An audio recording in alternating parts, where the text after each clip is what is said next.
Attorney General Jeff Sessions will be testifying in just about 15 minutes from now. You can see everyone gathering there on Capitol Hill. He's going to be facing some sharp questions from his former colleagues about what his role was in the firing of James Comey, if any, his Russian contacts during the campaign, and why is it that he recused himself from the Russia investigation. Of course, there will also be questions about why is it that he met with certain Russian officials but never disclosed that. For more on what to expect, I am joined by conservative commentator Gina Loudon, former DNC Deputy Press Secretary Jose Aristimuño, and Jordan Sekulow from the American Center for Law and Justice. Jordan, beginning with you, what do you think the real highlight's going to be here? Well, I think there's going to be two highlights that actually will undercut Comey's testimony, the fired former FBI director's testimony. One is that the Attorney General, as the Department of Justice said, but under oath, will say that he did respond to Director Comey when the director at the time brought up the idea that he was uncomfortable with these one-on-one conversations with the president. And the Department of Justice has said that the Attorney General did not just shrug and remain silent as former FBI Director Comey testified to under oath. Second, Trish, the FBI director, testified that he received no information about General Sessions' recusal. The Department of Justice has already provided the email that went to Director Comey the day General Sessions recused himself from the investigation, outlining the parameters of why he recused himself and the scope and how to move forward.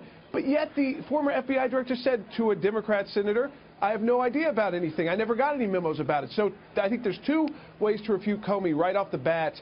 And this is, again, the Attorney General who will be under oath. So if he does that, and assuming he will, sort of punch back at Comey for some of Comey's testimony, Gina, this would then sort of provide, I guess, a little more support to Donald Trump, to his administration, and to the reasons behind the Comey firing, et cetera. Yeah, I mean, you look at this whole thing, Trish, and at first I thought, oh, I hate these things. They're such a distraction. And I think that's kind of been the line of the Republicans as they're watching this whole thing go down, because it is a distraction. Yeah, and I want to get to that, because I think it's making it difficult to do any of the important things that Bill Gross, by the way, legendary bond investor, just said we need to do if we want to actually have a meaningful, tract in this economy. You've got to get a few things through. But finish your thought. And the huge but, after watching these things the other day and seeing how this all went down with Comey, I'm starting to think this is looking pretty good for a president. He is the other side, the witch hunters, if you will, are completely being defaced in this entire thing. And it looks to me like the further we go in this, that we might start to see the tide really turning. And you say that because of the leaked memo? I mean, to me, I've said this repeatedly on air, it just doesn't seem like the right honorable thing to do, to be taking notes like that and then to be calling the law professor in the middle of the night and saying, hey, feed this to the New York Times. And I think all for selfish reasons, too. It wasn't like the memo was leaked for defending the Constitution or for defending the American citizens. This was about defending him. Oh, yeah, because he got fired and you didn't like how he got fired. And, I think that you really saw in that testimony that James Comey gave, Jose, James Comey's ego on full display. I also, and I keep pointing this out to viewers because I want people to think about this, how fascinating it is, Jose, that all kinds of things got leaked, right? Except for the fact that the President of the United States was not under investigation. And good for Marco Rubio for bringing that up in the hearing. In other words, we were hearing about everything. And you look at this, say, as a layperson, and you say, I've got a president right now who's been complaining about these leaks and really thinks that the media and these leakers have conspired against him. And then basically, Jose, James Comey comes out and confirms it. Look, I think it's important, Trish, that you bring up Marco Rubio, because someone's lying here, right? The president said that Comey did not, or he did not push Comey to drop the Flynn investigation. So someone's lying. He said Comey, said the president. Marco Rubio and Lindsey Graham, by the way, have said that they believe Comey's story. So Jeff Sessions he's got an opportunity to defend himself, and he's got an opportunity to defend the president. This is the biggest.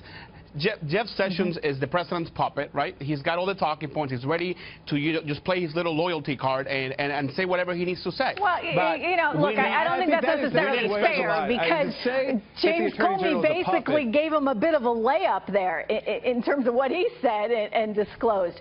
But let me get back to Jordan for a second, because one of the issues will come up. A lot of folks want to know why it is that Jeff Sessions was meeting with people from Russia, Russian ambassador, for example, and not disclosing that when he had the opportunity to do so. What will he say? Yeah. And I think that General Sessions' response to this is very clear for people used to this process. It may not be, again, it could be something you could spin either way, I think, politically. But that as he was going through his questionnaire with the lawyers, they were saying, hey, you don't need to disclose things that you did. You were having these meetings as a U.S. senator. And has anyone said that he broke the law? Has anyone said that Jeff Sessions should be impeached over this? Have you noticed they haven't called for that? Do you know why? Because they know his answer is correct, that he, by law, he had no duty to disclose that. He's discussing it now. And this third meeting, I do believe we're going to hear today, as indicated, never happened. And that Jim Comey was indicating something about Jeff Sessions that was not true when he tried to say that he knew something more than even what the Congressional Committee knows last week. I think this is honestly, this will be a very politically charged hearing, but General Sessions has an opportunity to, I think, kind of clear the room, if you will, on these statements. Well, you know, look, I think the Comey testimony certainly helped the president. Perhaps Jeff Sessions' testimony will as well.